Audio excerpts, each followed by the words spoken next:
So another one bit the dust. Yeah, I'm not exactly happy about the end of another Kamen Rider female. This makes, 2 now that aren't dead, and Kivala never gets mentioned anymore. So, hi. Toqger 27, Gaim 45, and Garo Makai no Hana 23. Some other update things. I'm still working on the script for Kamen Rider Tyson. I know I mentioned last week that I had seen it. I have 25 pages on everything that is wrong with that movie.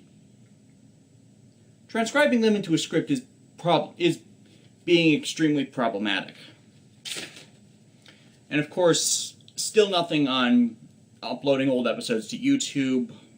I've been wary of doing that due to a new swath of incidents, and I really am thinking it would be best to go with a YouTube network for monetization, except I don't know any ones that would be good for that. If you do know of one that would be good for that, I'd really like to know, but I do not read YouTube comments very often. I kind of ignore them. It's why at the end of each of these videos, I put on a questions, comments, send them to Twitter thing, which you can see at the end of this video as well. And I'm mentioning it because on top of Blip and Dailymotion, I post these on YouTube. Because I'm not going to get flagged for copyrights for a vlog. I really don't hope I'm tempting Google's stupid copyright policies on that. It's fair use. Review is a fair use, and I'm getting off track. So yeah, I'm still procrastinating on doing that because it's YouTube. Toqger. I ended up liking this one simply because it's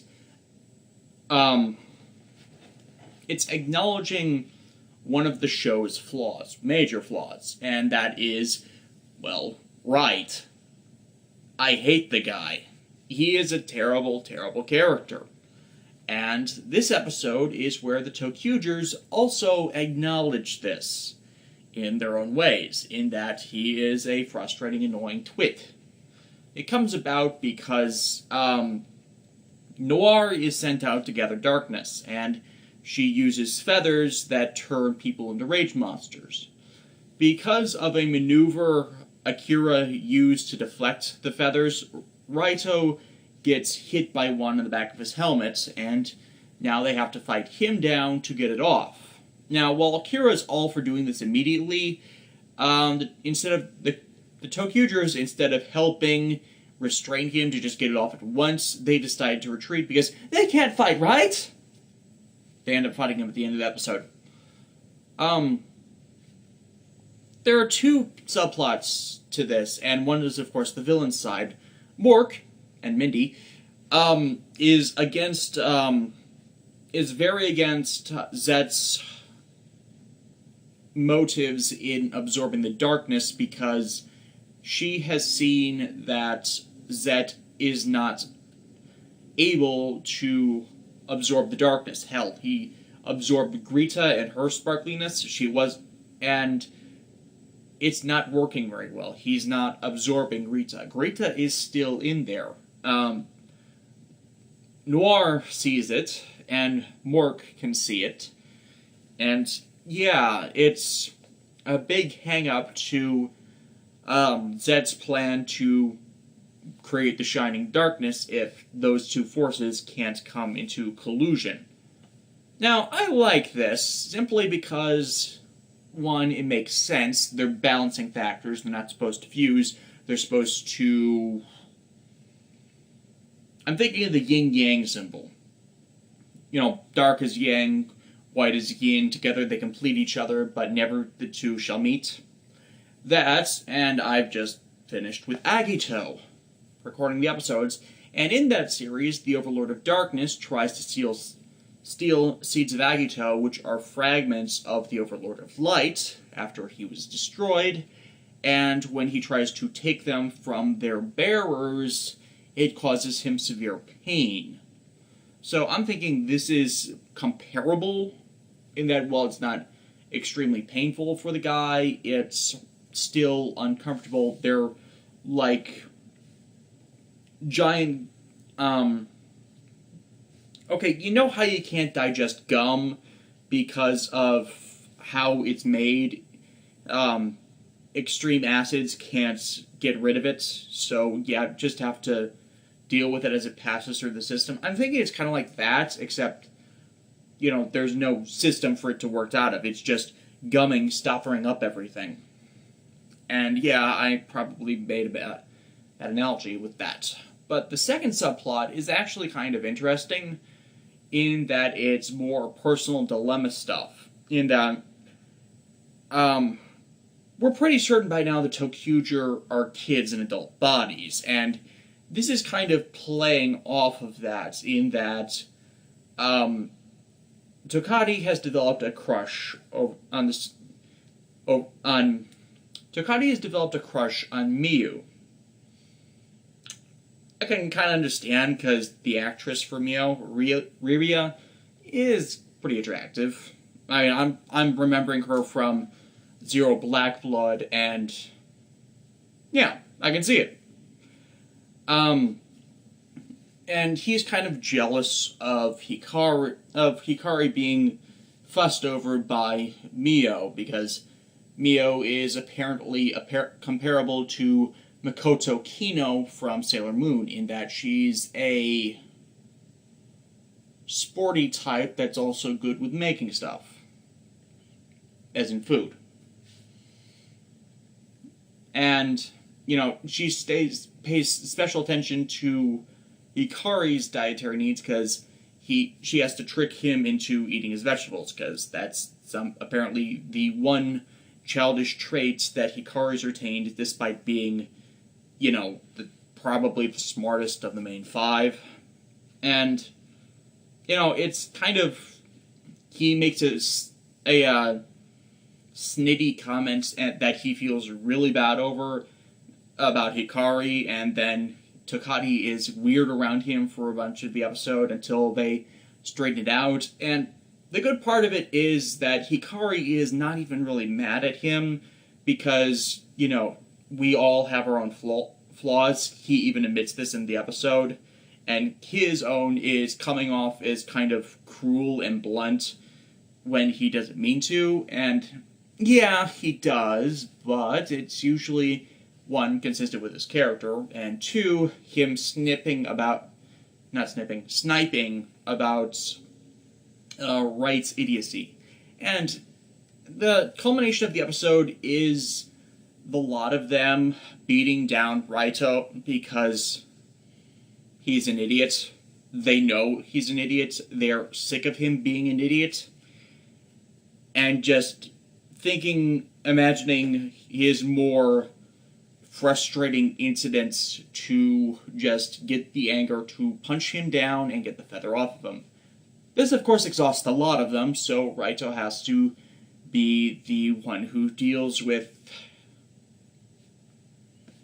the matter with Hyper Tokyo Ichigo, which is still a terrible-looking power-up. We've gotten some spoilers that it is transferable to the other Toqger, but it's still bad.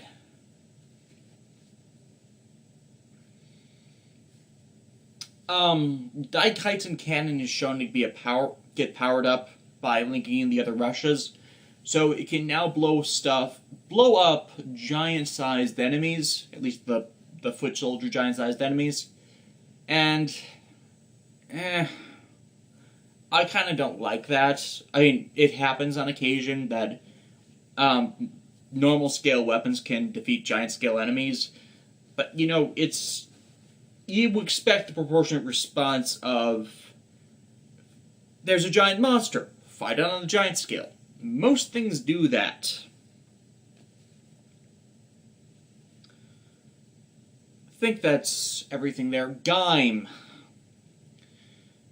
Yeah, Yoko's dead. Is Why is it a rule that nearly every female Kamen Rider has to be killed off? Why is that a thing? You know, I really blame Toshiki Inoue for that, because Kamen Rider Fam, Ryuki's movie, that was him. I know it's all preordained because of Tackle from Stronger, but you don't need to follow that verbatim. Yeah, she actually ends up saving Kaito from an explosive Zack sets because well, he has Orin build it so they can deal with Kaito while he's not in his Overlord form, which is kind of smart because Kota's still incapacitated because of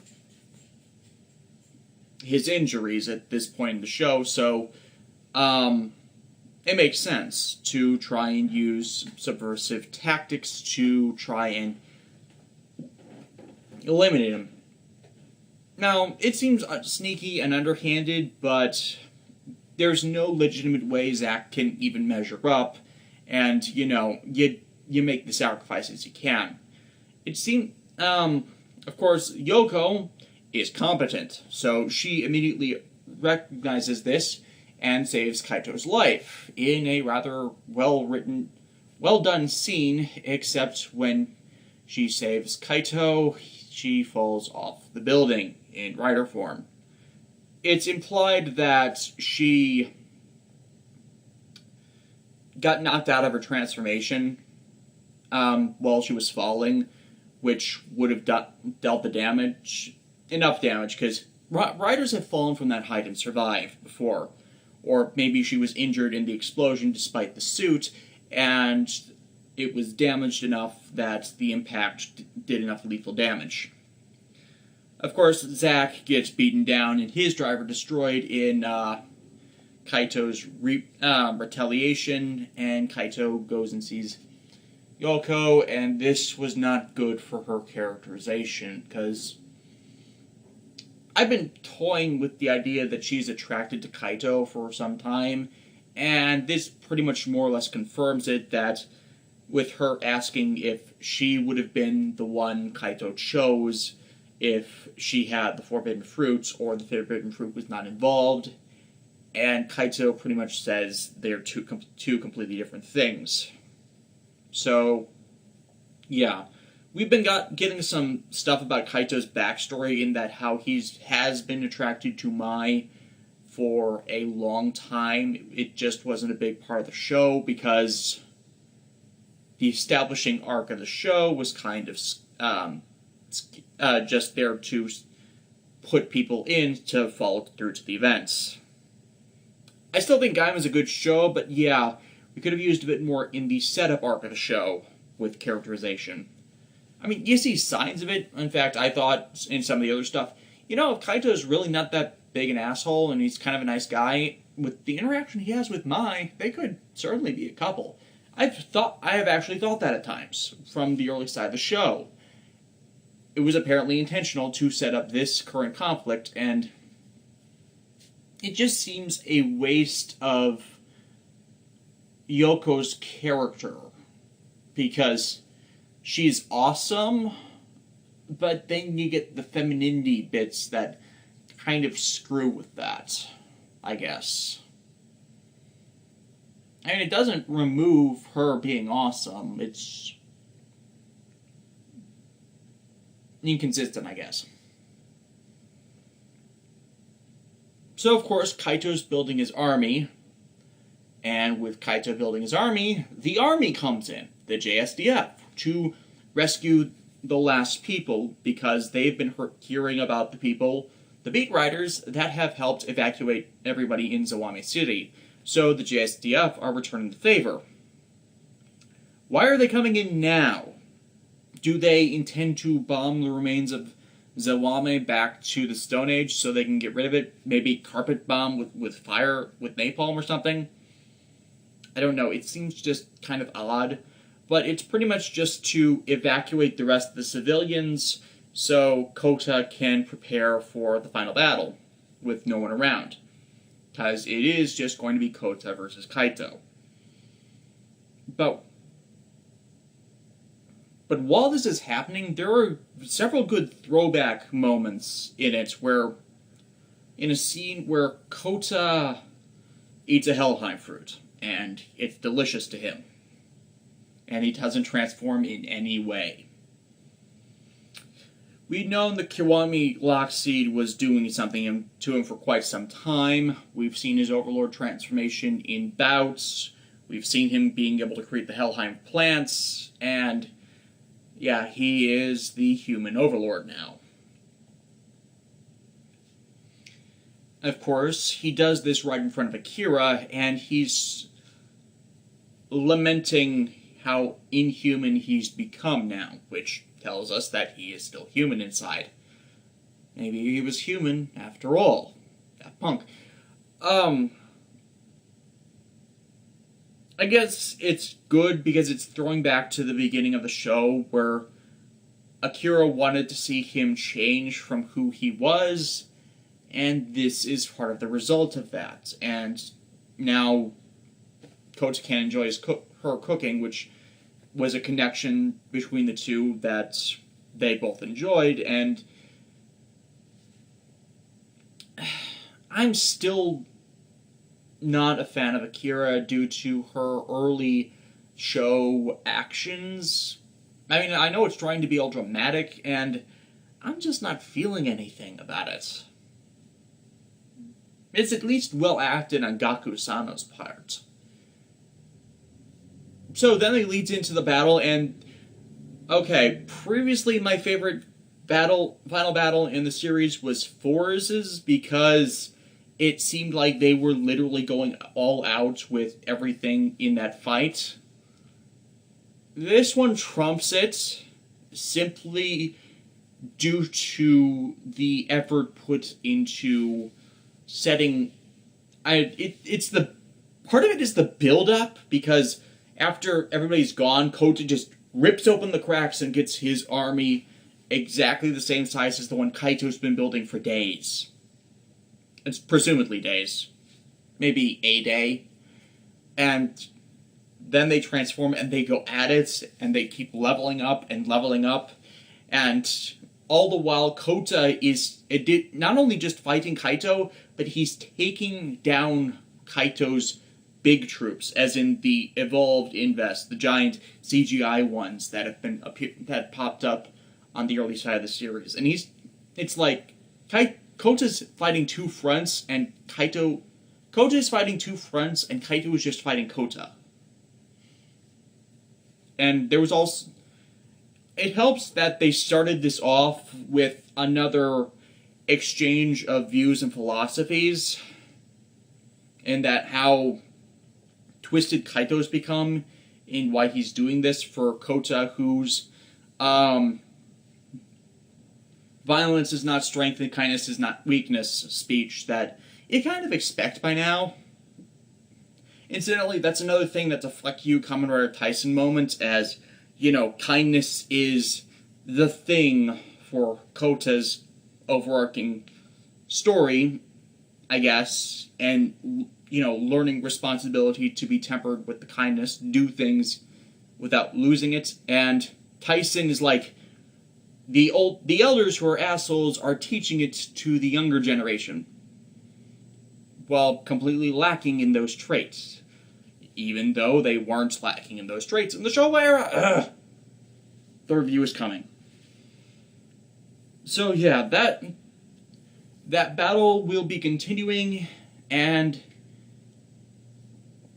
I'm looking forward to it. I really, really am. As there's this line in the preview about from Sagara about how, I'm forgetting the exact line, but how it's hopeless, how he's tricked them all, and Sagara is the devil. Garo. Now this was interesting. Last week I suppositioned that Akira's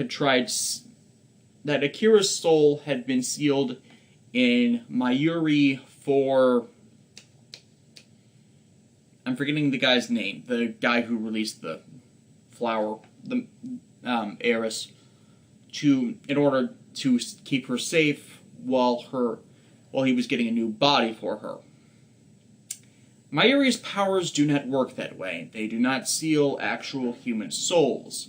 Only horrors get sealed in that. So his entire plan is screwed. So Raiga pretty much has to chalk the guy down, which he actually does in a pretty good scene, because the flashback episode to Raiga's youth, where he gets trained by Rei, is bookended by a Makai priestess, who he ends up giving a bell to.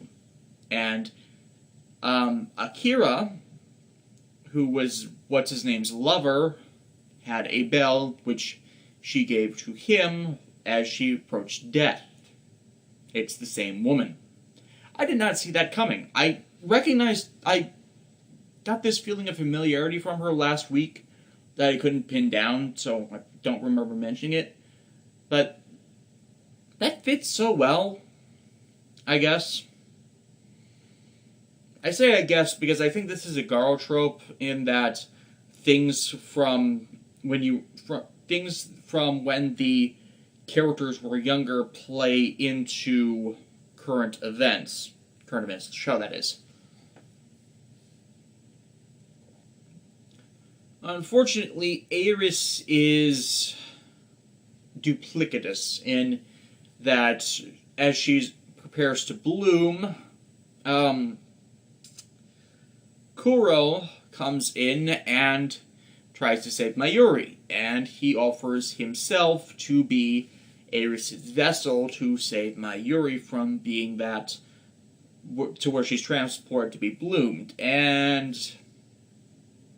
I can't believe I'm blanking on the guy's name still. Yeah, he didn't want that, of course. So, with being talked down about Akira, he decides to join up with Raiga and try and stop Aeris-ko from blooming, because now he's not going to get anything out of it. It does not go well. Crow flying off, and now Raiga has to save him on top of everything else. I know that doesn't seem like a lot happened, but it's kind of Garo in a nutshell. Not a lot happened. Not a lot is descriptive of happening, even though a lot does happen. It does appropriately fill the runtime. I'm trying to think of anything else relevant to mention. Oh yeah, Biku, the Dark Hunter from, the Makai priests that is effectively internal investigations, comes by and offers to heal... I can't believe I'm blanking on the name. Yeah, heal him, because he's already suffering enough that she really does not need to eliminate him. He's learning his lesson, so to speak. So, I guess that's a point in her favor, I guess. But also, it's implying that part of the scene is also implying, because she sends Mayuri off to help Raiga, that there's going to be a sacrifice of some sort, which Raiga has been trying to avoid concerning her and Aeris, which is probably going to be in the next episode. I'm still liking Garo. I really am. It's just that, now with this newest development with Crow, I really, really wish they would have done something more with his character so it doesn't seem less shallow if he was going to be this important final plot point.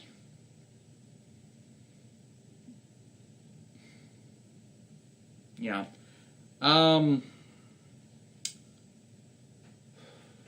Next week I'll hopefully have something else to talk about with the coming finales for 2 of the shows.